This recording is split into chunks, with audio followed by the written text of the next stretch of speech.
मैसूर दक्षिण भारत में हैदराबाद के पास हैदर अली के अधीन जिस सबसे महत्वपूर्ण सत्ता का उदय हुआ वह मैसूर था। विजयनगर साम्राज्य के अंत होने के समय से ही मैसूर राज्य ने अपनी कमजोर स्वाधीनता को बनाए रखा और नाममात्र को ही यह मुगल साम्राज्य का अंग था। 18वीं सदी के शुरू में नंजराज सर्वाधिकारी और देवराज दुलवई नाम के दो मंत्रियों ने मैसूर की शक्ति अपने हाथ में ले रखी थी। इस प्रकार वहाँ के राजा चिक्का कृष्णराज को उन्होंने कठपुतली में बदल दिया था।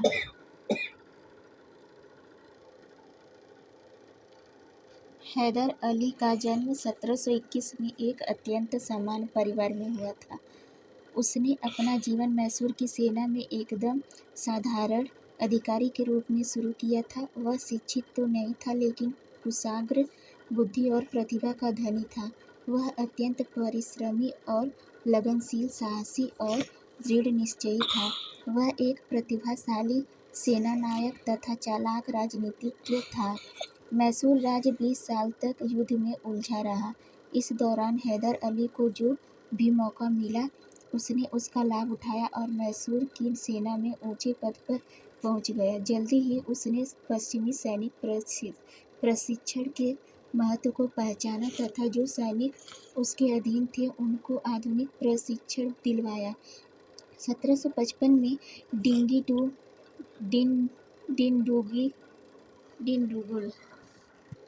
डिंडुगुल में उसने एक आधुनिक शस्त्रागार स्थापित किया। इसमें उसने फ्रांसीसी विशेषज्ञों की मदद ली। 1761 में उसने नंजराज को सत्ता से अलग कर दिया तथा मैसूर राज्य पर अपना अधिकार कायम कर लिया। योद्धा सरदारों और जमींदारों के विद्रोहों को उसने नियंत्रित कर लिया तथा बिदनूर, सुंदा, सेदा, कन्नड़ और मालाबार के इलाकों को जीत लिया। मालाबार को अपने अधीन करने का मुख्य कारण यह था कि वह भारतीय समुद्र तट तक अपनी पहुंच बनाए रखना चाहता था। पढ़ा लिखा न होने के बावजूद वह कुशल प्रशासक था। अपने राज्य में मुगल शासन प्रणाली तथा राजस्व व्यवस्था उसी ने लागू की थी।